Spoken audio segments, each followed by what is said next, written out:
Eu vou começar essa minha reflexão, depois eu pego a palavra que eu escolhi para hoje, a partir de um pequeno exemplo, de um testemunho muito forte que me comoveu muito há mais ou menos um mês, quando eu tive a oportunidade de estar diante de um amigo ateu, convicto, até partilhei isso com o meu grupo, um ateu muito convicto, mas muito instruído acerca da fé cristã. Foi quase padre, um homem brilhante nas suas ideias, de uma lucidez rara nos dias de hoje.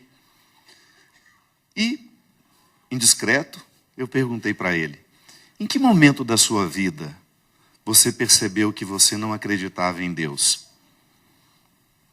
Em que momento da vida você teve coragem de dizer às pessoas, aos seus familiares, a você mesmo, que você é ateu? Ele virou e falou para mim assim, eu nasci numa família muito católica, cresci dentro das tradições católicas, conheço-as de cor, porque era muito fervoroso, até que um dia eu estava numa adoração ao Santíssimo Sacramento, na noite de quinta-feira. Sabe aquela solenidade da Sagrada Eucaristia?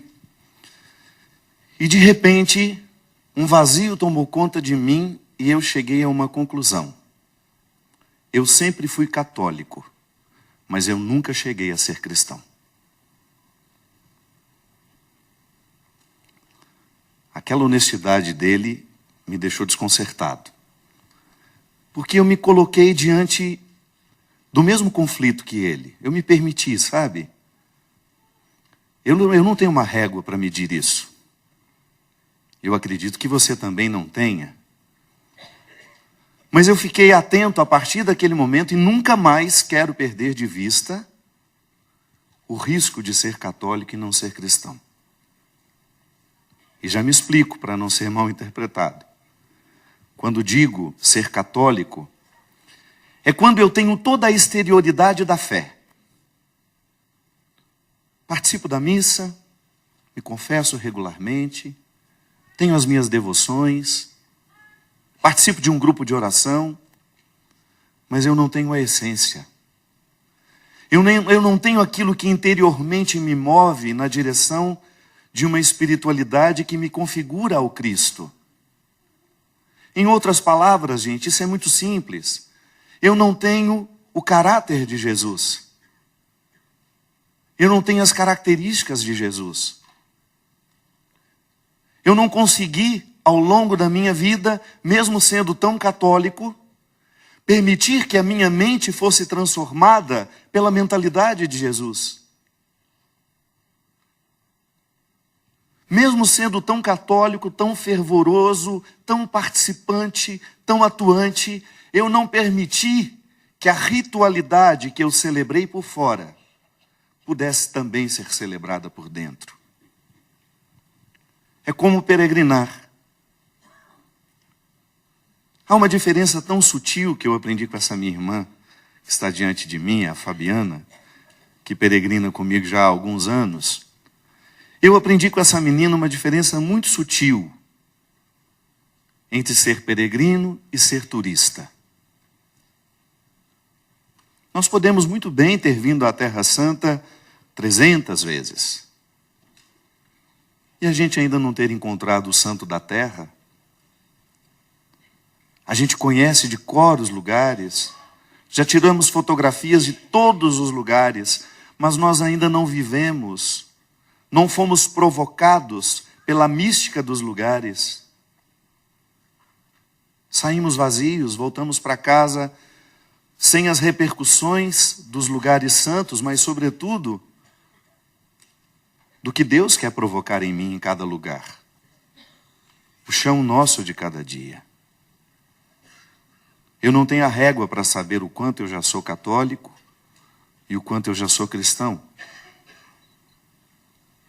Na coerência que a igreja espera de nós, deveria ser a mesma coisa. Mas sejamos honestos.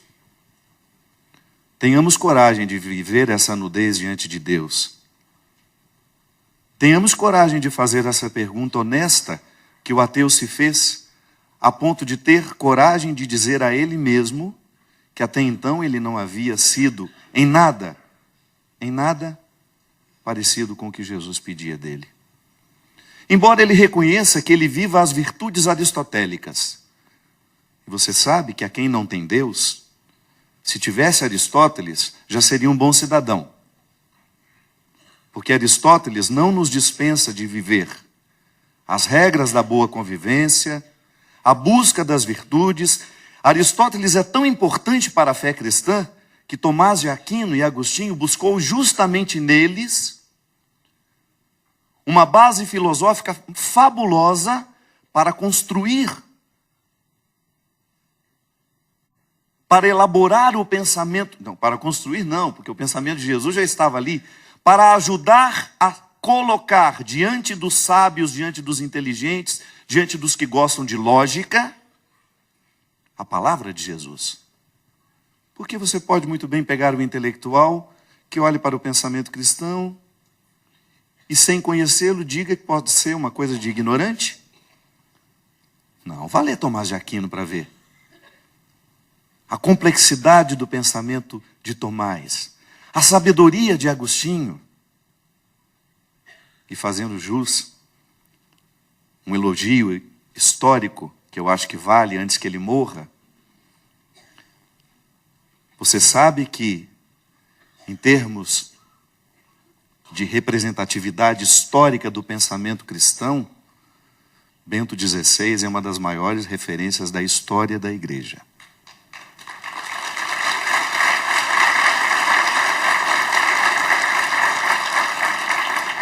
Ele pode não ter sido o mais simpático de todos, porque é tímido. Mas não permitamos que este homem seja injustiçado pelo esquecimento. Quando este homem teve a coragem, porque isso é um gesto de muita coragem, de abrir mão do poder, ele foi mais cristão do que nunca. Abrir mão do poder no momento em que se reconhece que já não tem mais condições de levá-lo como ele precisa ser elevado. Uma aula de cristianismo, de humildade, de simplicidade. Quando ele fez esse gesto, um grande amigo meu também, um intelectual, foi meu professor há muitos anos, falou para mim isso. Ele está para os grandes padres da patrística. Tamanha a consistência da elaboração, da reflexão cristã que este homem conseguiu. Então, se nós buscarmos na filosofia, nos recursos da razão, você encontra muitos motivos para ser um cidadão exemplar.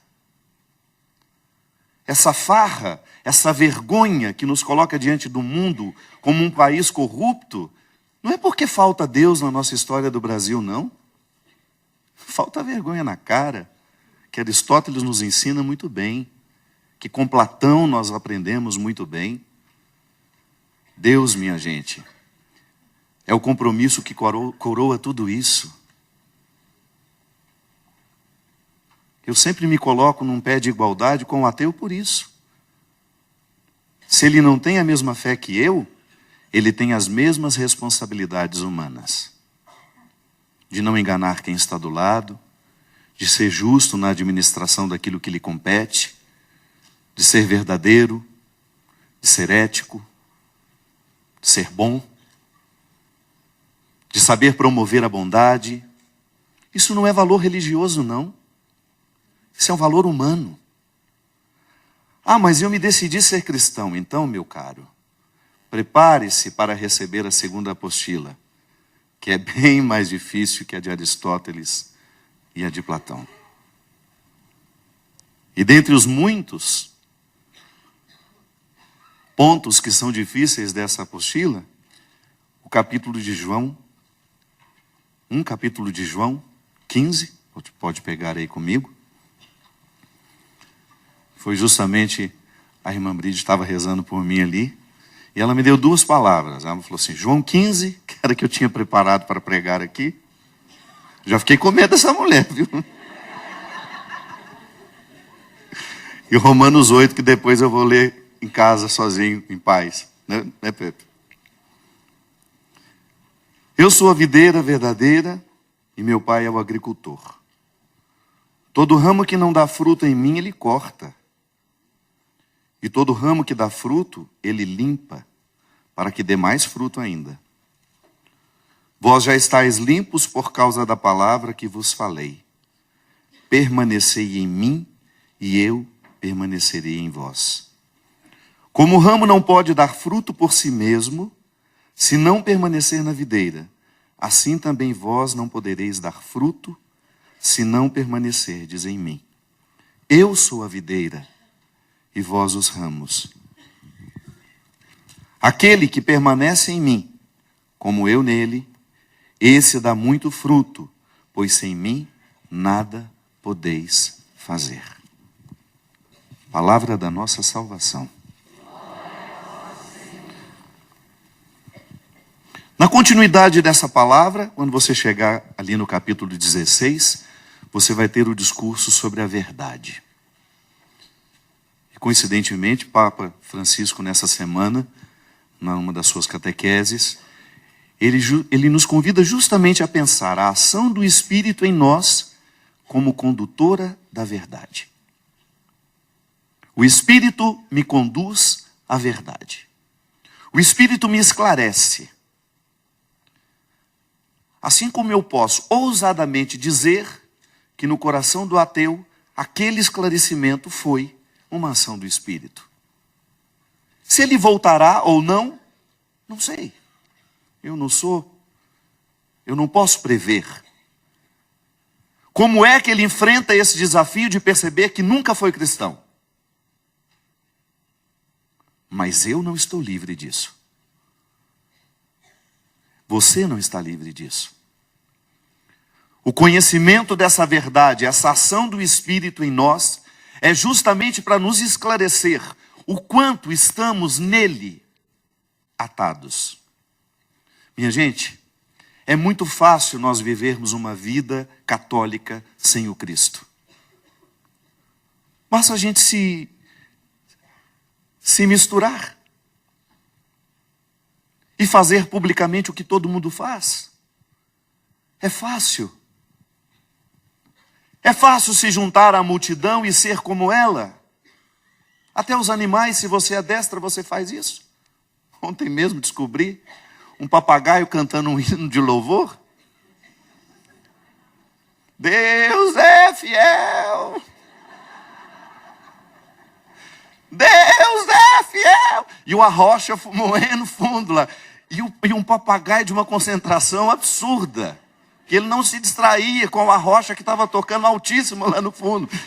E é bonitinho porque a cena é ele saindo, como se ele quisesse fugir da outra música que estava tocando. Adestra um animal e ele reproduz comportamentos humanos. É fácil a gente ser na exterioridade.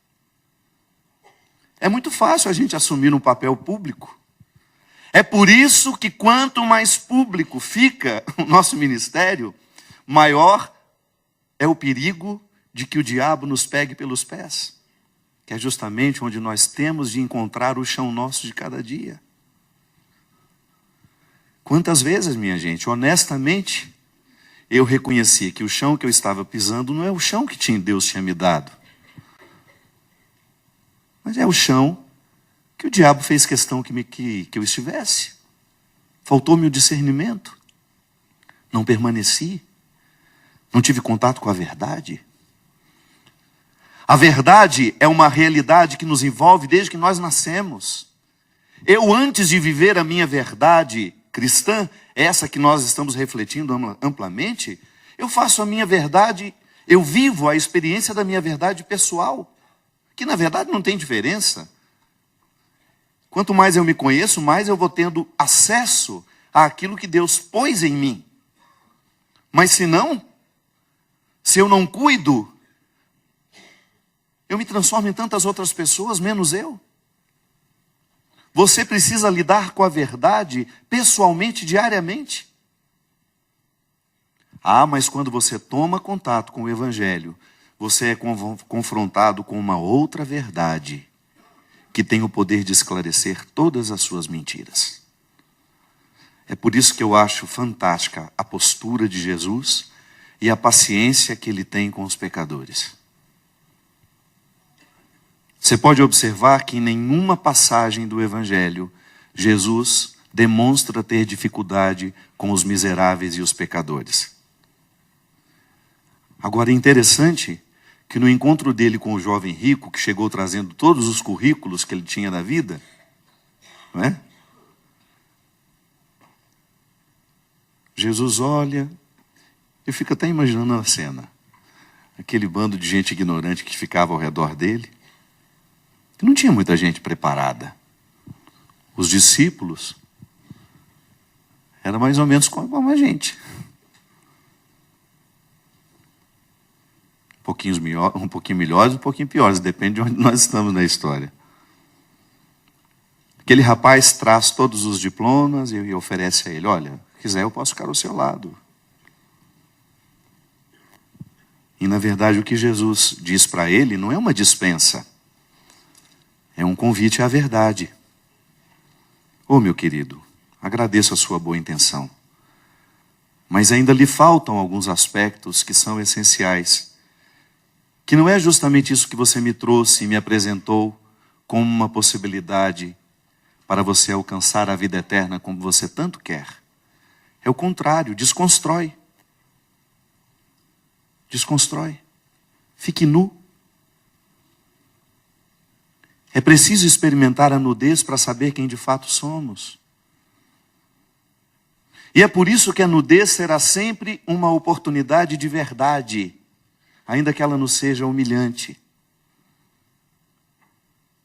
Sabe? Às vezes Deus precisa que nós desconstruamos a estrutura que construímos em torno de nós e que nos esconde tanto. Às vezes isso nos chega por uma doença, às vezes isso nos chega por uma morte, por uma perda, por uma contrariedade, por aquilo que de fato não aconteceu como você esperava. Se nós não somos desconstruídos diariamente diante do espelho, nenhuma verdade será acessada. Morreremos sem conhecer este Cristo que nos quer configurados a Ele. Morreremos sem ter acesso a este Cristo que é o caminho, a verdade e a vida. Eu sou cristão, eu não sou obrigado a ser. Eu teria muitas outras experiências religiosas para viver se eu quisesse, mas eu escolhi isso. Então, diante dessa escolha, eu não posso me traz. E os benefícios que o cristianismo me traz, e são esses que eu reconheço diariamente como pauta da minha pregação, é justamente a desconstrução favorável para que eu tenha conhecimento de quem eu sou. E sabendo quem eu sou, eu criar o espaço da minha atuação e ficar atento, vigiar, orar, para que este espaço não seja profanado pelos diabólicos de plantão, pelos que não querem a nossa verdade, pelos que estão indispostos à nossa verdade.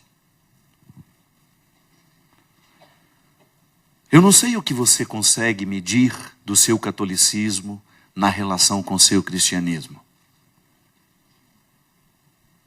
Mas o texto de hoje nos ajuda.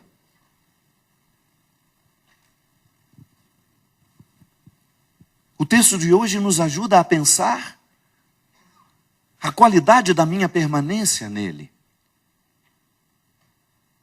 A qualidade da minha vida espiritual, que é diferente também da minha vida religiosa.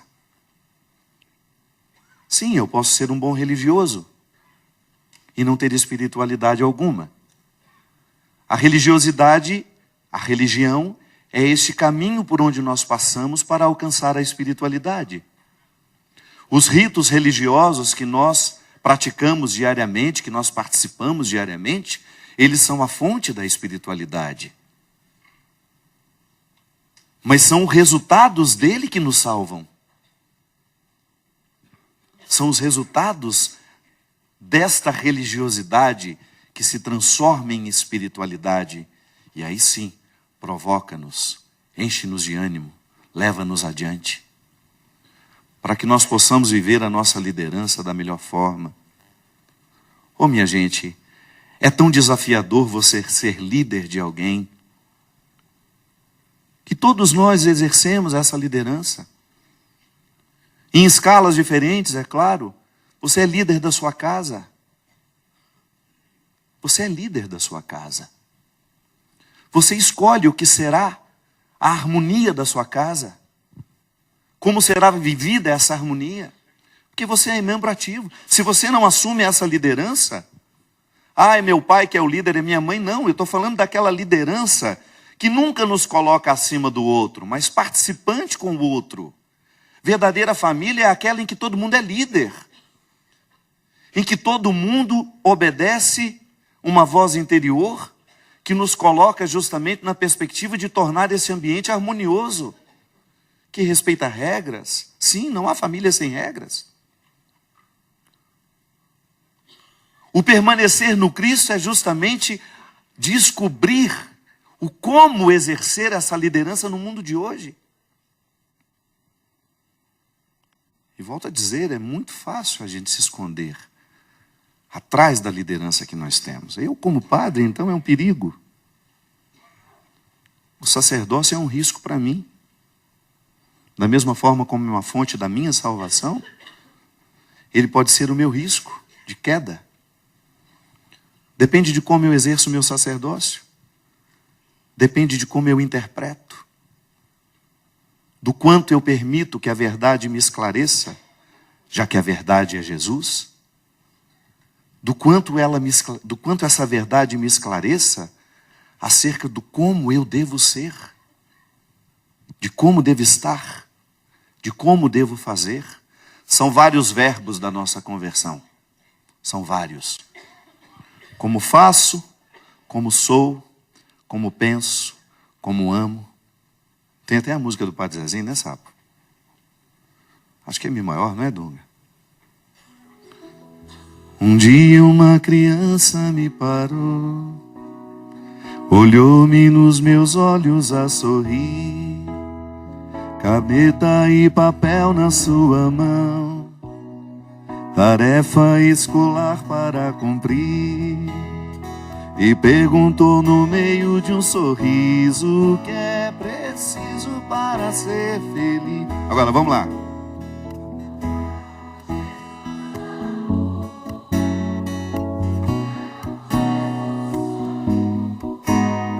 Pensar como Jesus pensou, viver como Jesus viveu, sentir o que Jesus sentia.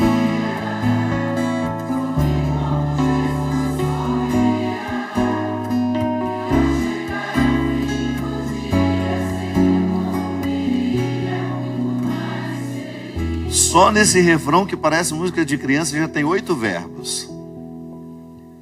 Até dormir. 8 verbos para me fazer pensar se eu tenho permanecido nele ou não.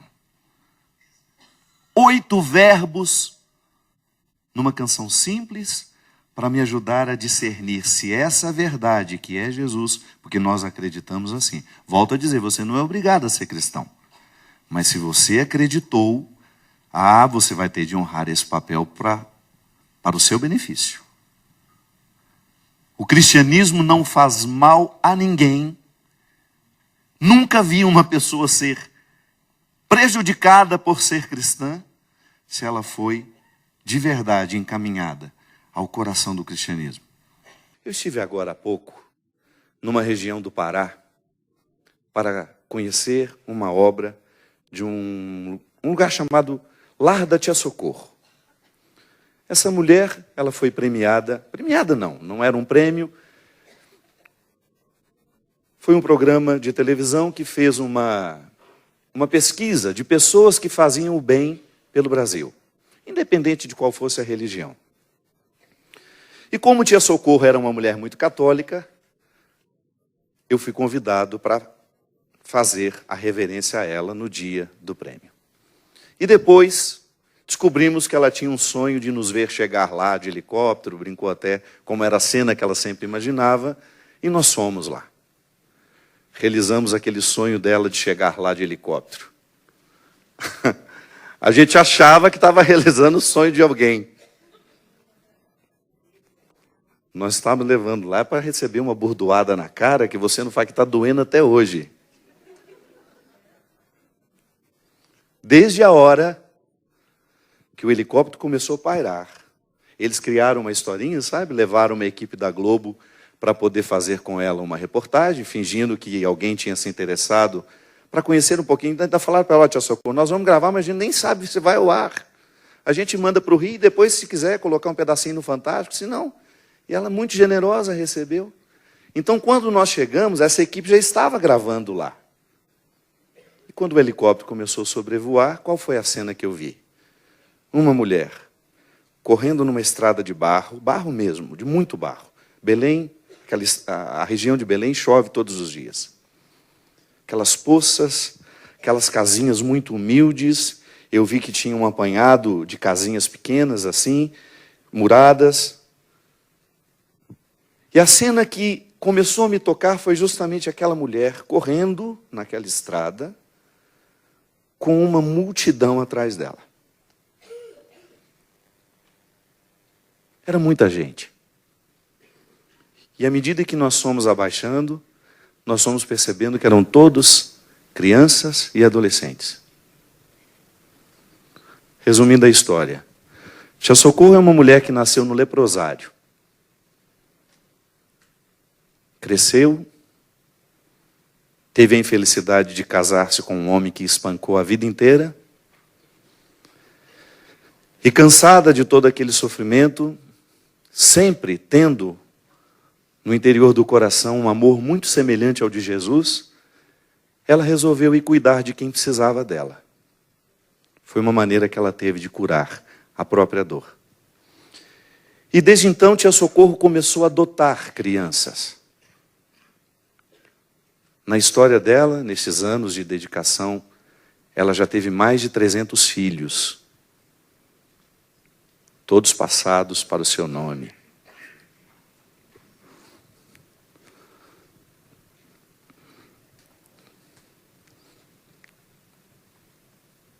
Ela foi sendo curada assim, dos desamparos que ela viveu. Aí quando entramos naquela simplicidade toda, parecia que Deus estava tão à flor da pele, que era como se Ele pudesse ser materializado e tocado ali naquela hora. Era um espaço de tanto amor. E ao mesmo tempo era um espaço de tanto sofrimento. A primeira cena que nós vimos foi um garotinho de mais ou menos 1 ano e 2 meses no colo de uma adolescente.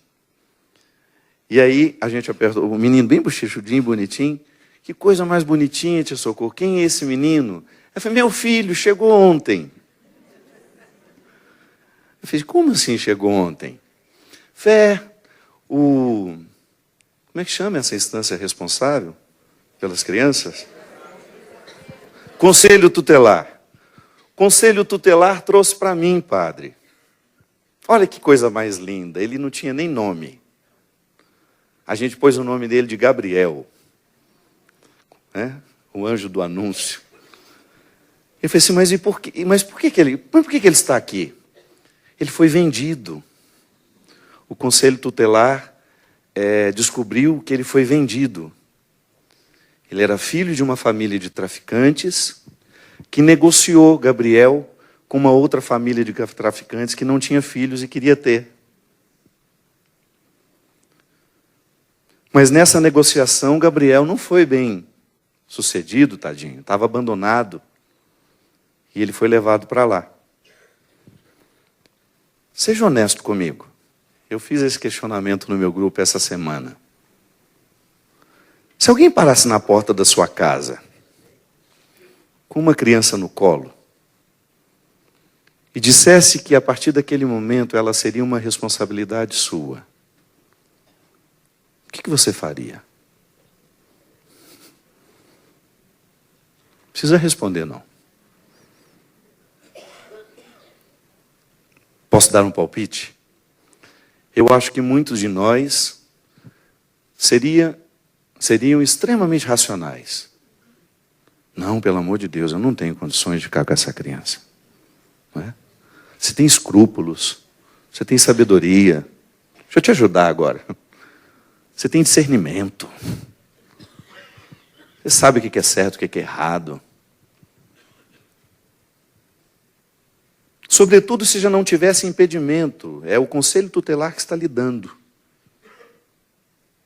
Todos os caminhos simplificados, é só passar para o seu nome.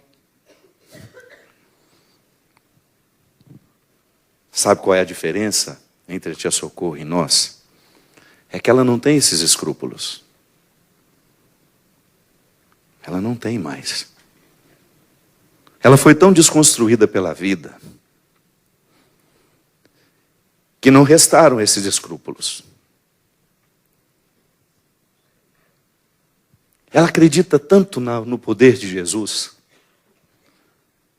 Ela é uma mulher tão cheia do Espírito Santo. Ela é uma mulher que está tão profundamente ligada a Deus pela caridade. O cristianismo da tia Socorro é tão palpável que não resta para ela o escrúpulo de dizer: eu não tenho dinheiro para cuidar dessa criança. Ela acredita na divina providência com tanta convicção. Ela sabe, porque ela já colheu mais de 300 e deu certo até hoje. Reintegrou a maioria no mundo, no trabalho, na educação, porque se você achar que a vida lá é moleza, não é não. Tanto é que o maior empenho da tia Socorro, sabe qual é?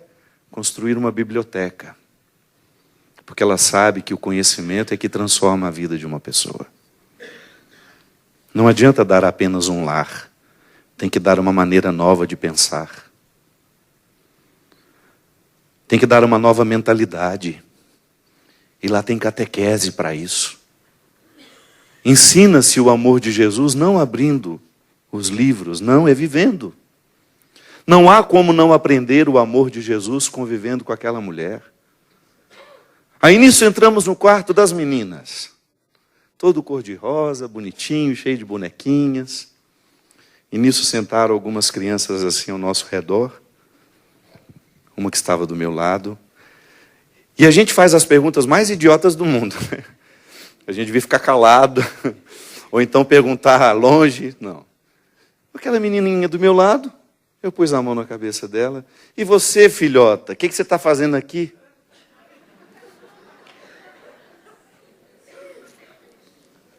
A tia Socorro, que também já não tem mais escrúpulos com a crueza humana, falou assim: essa aí chegou tem 3 meses, padre. Falou o nome da menina. 11 anos. Grávida. Chegou para mim grávida. Quem é o pai? Mais uma pergunta idiota. Não sabe. Porque ela era prostituída pela própria família. Prostituída pelo pai, pela mãe. Sabe quanto que a menina cobra um programa? R$5.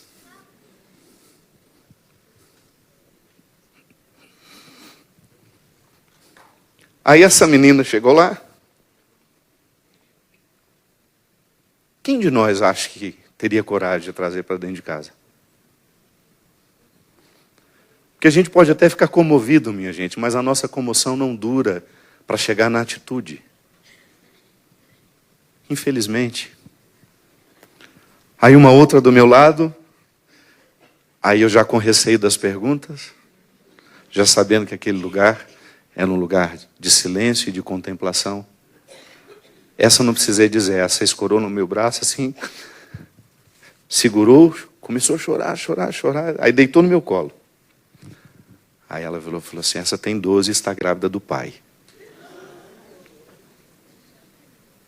Grávida do pai. A menina soluçava, gente, soluçava.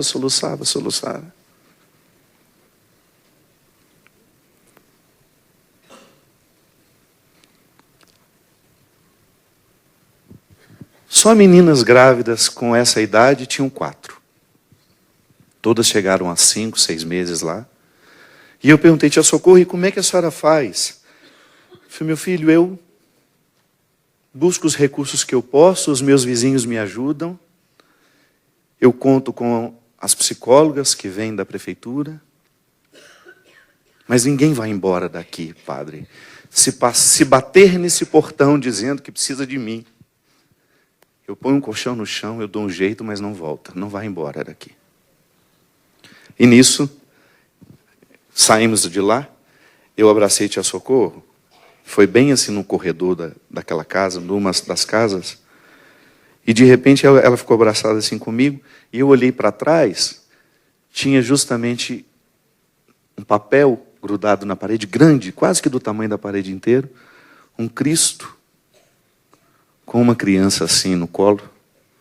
E o Cristo sorrindo assim, sabe? Aquela expressão feliz com a criança no colo. Do fundo do meu coração, ali, naquele momento, era como se eu visse a cena. Eu era criança. E Jesus era a tia Socorro me abraçando ali.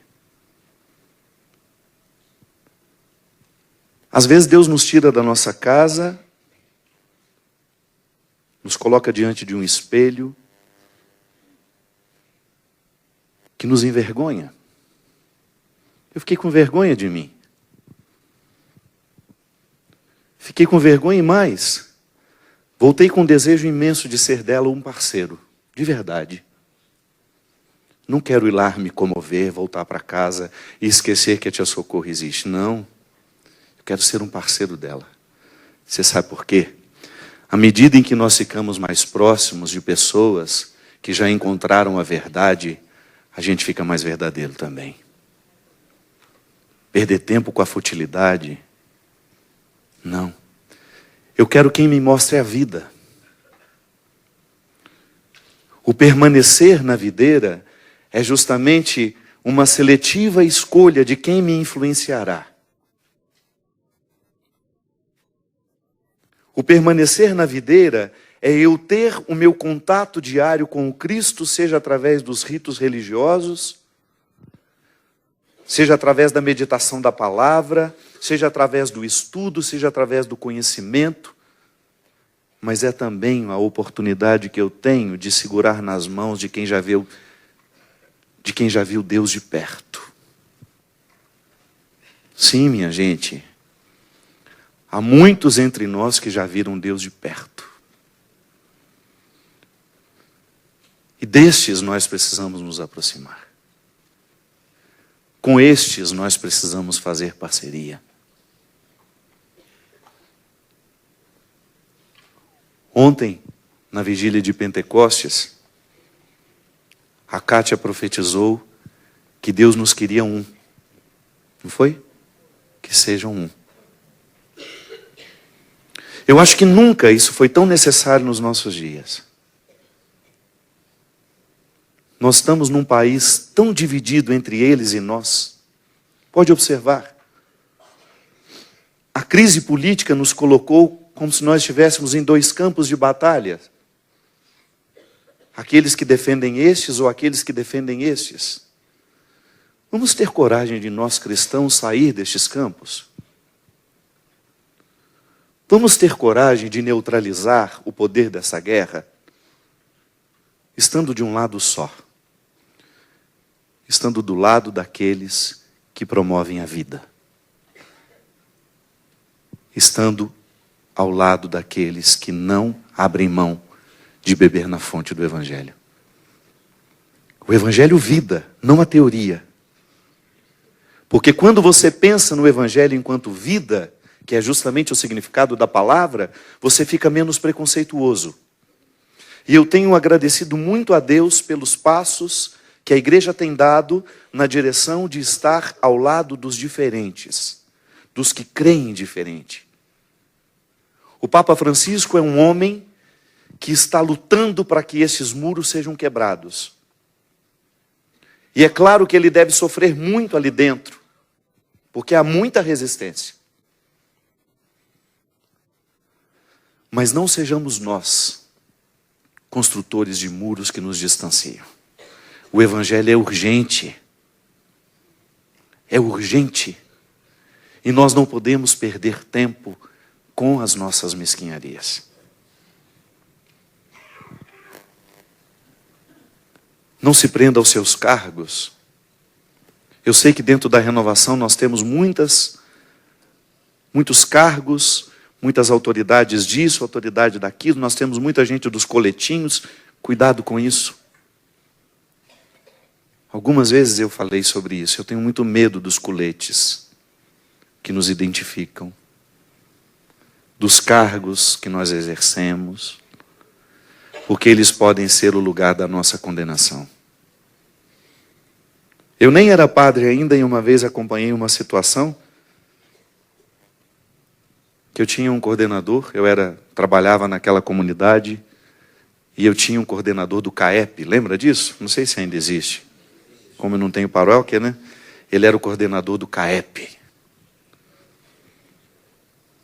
E era uma conversão recente, uma conversão de uns 10 anos. E eu presenciei algumas cenas dele como presidente do CAEP,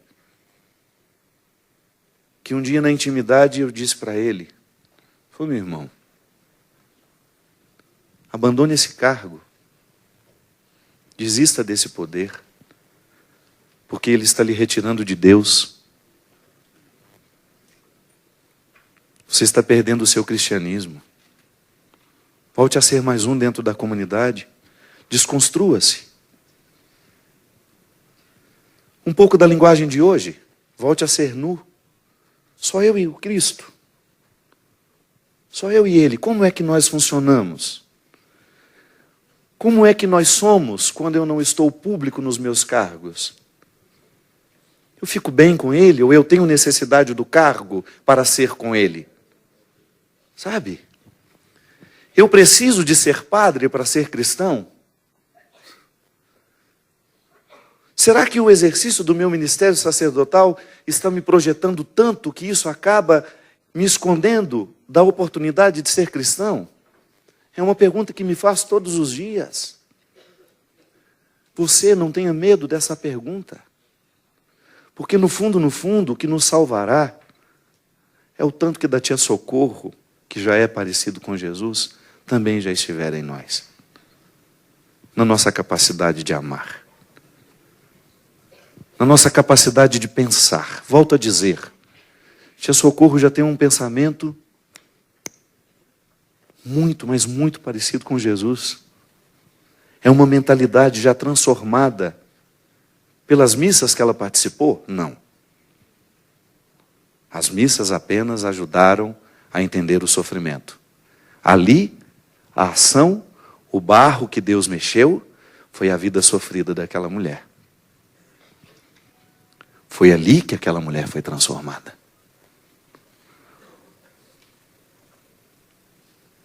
O que nós não temos que ela tem? Não sei. Se vocês descobrirem, vocês me avisam. O que eu sei é que hoje para mim, essa palavra do permanecer tem de ser uma regra de vida. Se nós não permanecermos nele, nós pregaremos a nós mesmos. Nós ficaremos presos aos nossos cargos. Nós perderemos a caridade sem perceber. Nós nos acharemos mais importantes do que Ele. Nós nos colocaremos acima de qualquer outra realidade. Quando, na verdade, o Evangelho, embora ele nos convide a procurar as coisas do alto, é descer, não é?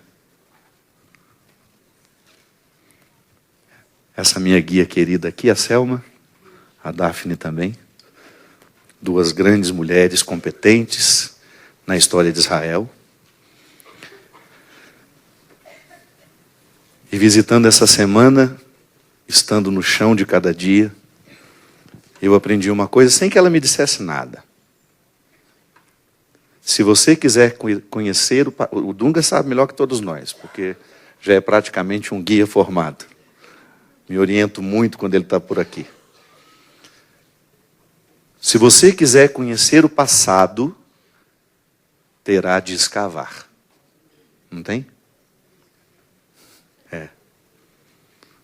Se você quiser conhecer o passado de Israel, não é nessas ruas que a gente anda.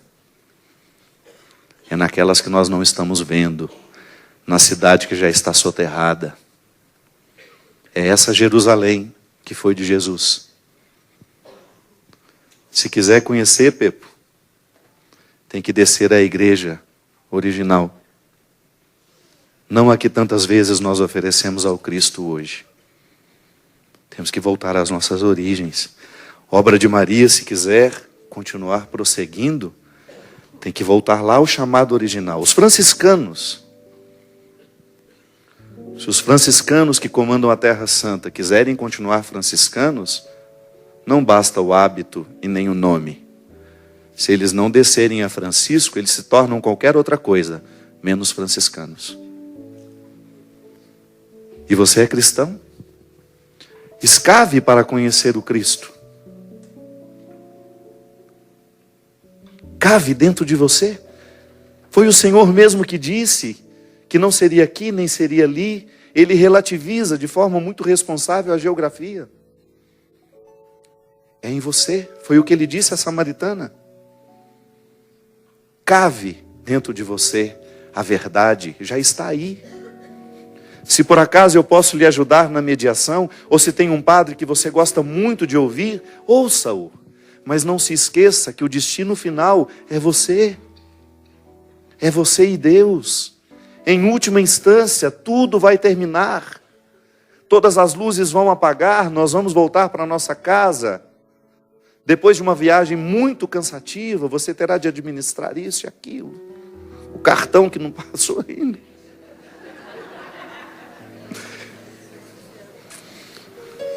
Mas não perca a oportunidade de ficar você e ele a sós. Para saber o que você é quando você está com ele.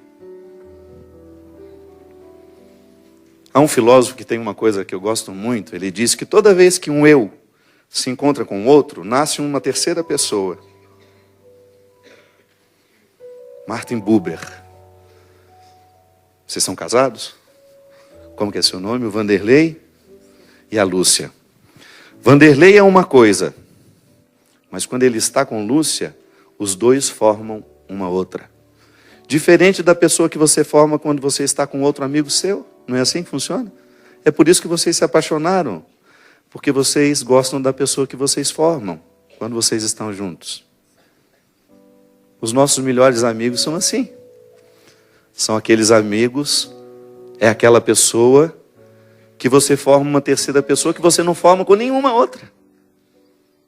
E é até diferente quando tem uma outra junto, né? Pronto, está explicado filosoficamente por que nós nos amamos, ou então por que a gente não tem tanta simpatia pelo outro. O que nós formamos quando estamos juntos, não é a mesma que nós formamos quando estamos juntos. Agora pensa isso quando é Deus em nós. Já imaginou? Como Jesus ganha em quantidade? Quando eu estou a sós com Ele. Mas sem as minhas atribuições. Eu tenho muitas atribuições. O padre fundador da congregação que me ordenou, dizia assim que Deus não pode fazer absolutamente nada com as nossas obras, se antes Ele não possuir o nosso coração. Vou repetir isso? Deus não pode fazer absolutamente nada se antes não possuir o nosso coração. O que Jesus é com você, Ele não é com ela. Viu? Só você pode fazer o que Jesus pode fazer em você. Tome posse disso. O que Jesus é com você, Ele não é com ela. Porque Ele conta com a sua, olha uma palavra bonita para você guardar. Idiosincrasia. Nossa, que coisa horrorosa. Parece o nome de pomada. Sabe o que é idiosincrasia? É aquilo que lhe define. é aquilo que você é essencialmente e que lhe difere dela. Então, se o Deus que eu preciso representar está nos subterrâneos de quem eu sou, Ele vai contar com esse trabalho artesão diário. Eu quero chegar a esse Deus. E aí, minha filha, o que você fará ao mundo, o que você fará pelo mundo, é um benefício que toca e faz outras pessoas quererem fazer o mesmo. Assim como a Tia Socorro provocou em mim. Porque o que Tia Socorro é com Jesus é diferente do que eu sou quando estou com Ele. Então por isso eu não tenho o direito de dizer, eu não vou fazer a minha parte porque você já está fazendo. Não. Você não precisa fazer a mesma coisa que a Tia Socorro faz. Mas você precisa fazer a sua parte. Padre, eu não sei ainda, então cava. Chega ao seu coração, porque lá Deus não mente, viu? Se tem um lugar que Deus não conta mentira, é no coração da gente. Não é à toa que Deus nos pede, a igreja nos pede diariamente, que a gente tenha coragem de fazer o nosso silêncio, o nosso autoconhecimento, a nossa terapia. Sim, o que eu acho interessante, porque uma terapia bem feita, uma terapia honesta, o que é? É aquela que vai nos ajudar a retirar os excessos. Eu tenho tantos excessos que me impedem de ser quem eu posso ser. Aí eu seguro pela mão e falo, vamos, Dona Dioneia, vamos ser quem a senhora pode ser? Deus não está pedindo que a senhora seja outra pessoa. Que seja a senhora mesma. Isso é tão confortante, gente. É isso, por isso que Jesus tinha tanto amor pelas pessoas. Não era a pessoa que estava errada, era a vida que estava errada. Não é um erro da pessoa. Porque se fosse um erro da pessoa, a gente vai moer, fazer uma linguiça daquela pessoa. Não, não é a pessoa que está errada. Às vezes é o chão em que a gente está. Às vezes é a vida que nós estamos. São as escolhas que nós estamos fazendo. Então, se eu corrijo o chão onde eu estou, as escolhas que eu estou fazendo, eu passo a ter mais acesso ao Padre Fábio que eu posso ser. Foi isso que ele viu na Madalena, foi isso que ele viu em Zaqueu,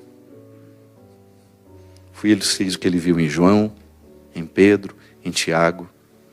E você põe o seu nome, Andréia. Porque esse Pentecostes é para você.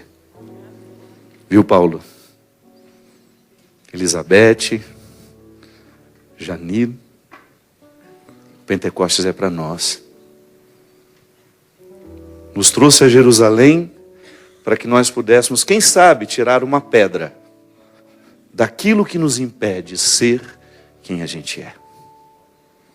Se você tirou uma única pedra daquilo que lhe impede de permanecer no Senhor como Ele nos pede, já valeu ter vindo aqui, minha gente. Já valeu ter cruzado o Atlântico e vir a Jerusalém para saber que a pequena e a maior distância, a mais difícil de todas, é chegar aqui dentro. É chegar aqui dentro. Muito obrigado pela oportunidade.